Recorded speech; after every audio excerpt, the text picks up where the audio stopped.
Taking Aim with Ralph Schoenman and Mya Shone, along with Ralph Poynter. We're here today, March 8th, to provide an update on the case of Lynne Stewart. Wednesday, February 29th, at the U.S. Courthouse, 500 Pearl Street, Manhattan, there was a reconsideration of Lynne's sentence before the appellate court. This is the resentencing of Lynne by Judge Kodal to 10 years from his original sentence of 28 months. Ralph Schoenman and Ralph Poynter, along with hundreds of people, attended this hearing. We're going to discuss that and also to provide a further update about Lynne's condition at the Federal Medical Center in Carswell, Texas. Ralph? Well, what we found was that the courtroom was packed, and the number of people who packed the courtroom was duplicated by those who were right outside it, and then again outside the building in support of Lynne.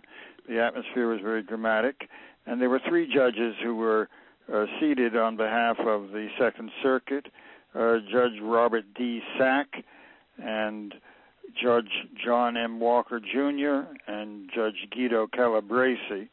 And Harold Farringer, the noted civil liberties attorney who has appeared so many times before the Supreme Court and before appellate courts, was acting as the attorney for Lynne Stewart before the judges.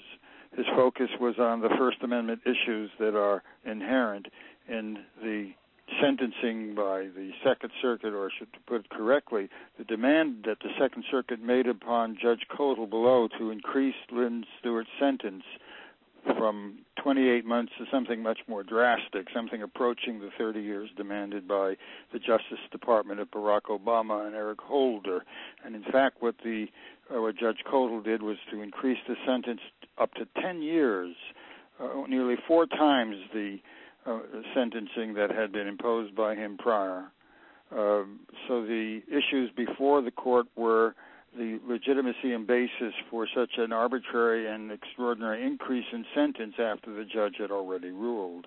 And Harold Farringer focused on the First Amendment issues because the putative basis for the Second Circuit demanding of Kodal that he increase the sentence was that Lynne had not shown remorse by virtue of her statement that she could do the sentence standing on her head, and secondly, because she was asked the question by Amy Goodman and by others as to whether she would again do what she had done with reference to the Sheikh and her defense of Sheikh Omar Abdul Rahman. And she said to law students, as she did to Amy Goodman, yes, I would do it again, perhaps differently, but I would certainly do that, referencing her intent to or willingness to defend the Sheikh, a man who she had considered and in fact shown to be innocent, as had Ramsey Clark, her co-counsel, a man who had not any evidence brought against him of any merit, of any substance, but quite the contrary. The gravamen of the defense that Lynne Stewart and Ramsey Clark had prepared and presented was the evidence that showed that it was the state, the government, the FBI, that was involved in preparing the plot, implementing the plot, and framing the Sheikh.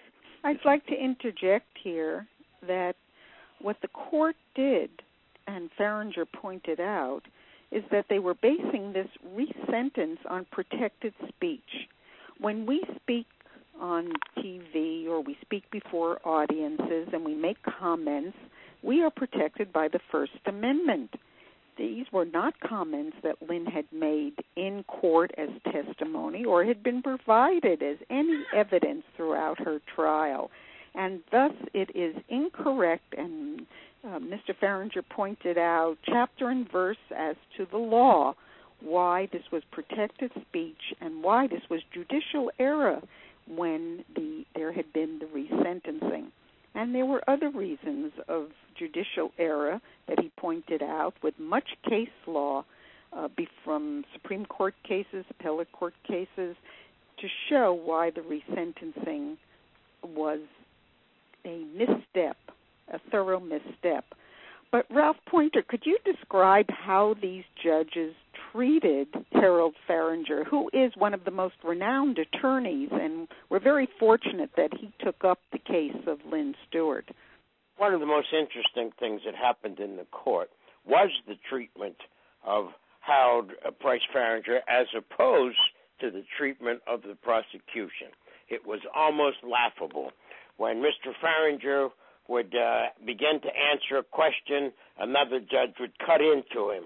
And they did this consistently. And then when the prosecution presented its case, the judges were seeming to try to help him and never interrupt him, so much so that he had time left over at the end of his presentation. So it would be funny, except Lynn's life is at stake. But without going in deep into the case of Lynne and the issue of the blind sheik, one of the things that I've said over and over and over again, Lynn's only crime was to prove the sheik innocent and the government guilty. And the interesting thing here is that Lynne has proven to be a truth teller, a person who was able to perceive the future by understanding exactly what the past had been. And what that involves is American foreign policy. And you can understand today, when you hear of all of the saber rattling on Iran, why they do not want a voice such as Lynne Stewart's telling people what is about to happen, what injustices this imperialist government is about to bring upon other people around the world. So this was a strange situation where they were saying she should be remorseful, when in fact they should be remorseful for not listening to the prophet. When she sat on the witness stand and said, people with the heel of the boot of oppression on their necks will throw it off by whatever means necessary. And she was talking about Hosni Mubarak, who is now on trial for his life in Egypt for the crimes that he has committed, for the releasing or the sending of the Secret Service of Egypt upon the people. So here Lynne is in jail, and she's hurting health-wise, but she's very, very sharp mentally.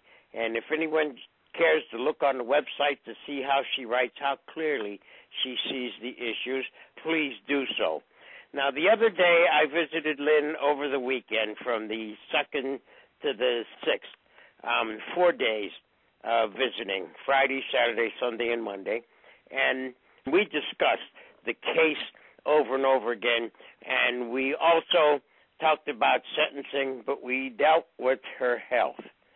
And her health is a major issue. And there were those of us who were furious that there was no fight for Lynne to get her operation before she went into jail. But what had happened was, after this 4 days of discussion on her health and the issues, one of the supervising guards came, who had told me when Lynne first walked into prison, she had worked there a long time, and she had a feeling about people.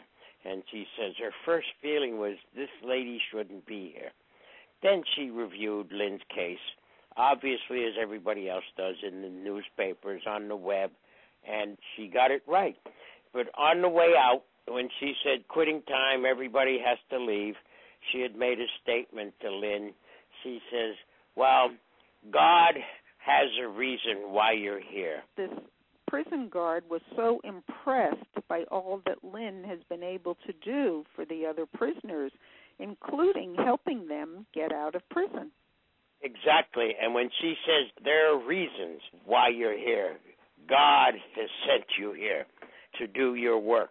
And as quick as a wink, Lynne answered, would you please have God send me back home? And it was a funny moment, and we all laughed, and we ended the 4 days of discussion in laughter, because Lynne was so quick and so serious and so sincere in her request to be sent back to her former life. So I say this in conclusion, Lynne's body isn't doing so well, but her mind is right on, and her spirits are perfect. No anger towards the guard, just a friendly, quick, cheerful laughter under those circumstances. And as I was flying back, I thought again why the government doesn't want this clear, pleasant voice out there. Well, I would like to say about this that the very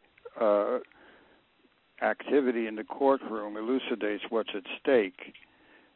Low-key, but firm, Farringer was demonstrating that these are fundamentally First Amendment issues, that Lynne Stewart's crime presumptive of having issued a press release on behalf of her client, a press release which was replicated by her co-counsel Ramsey Clark multiple times.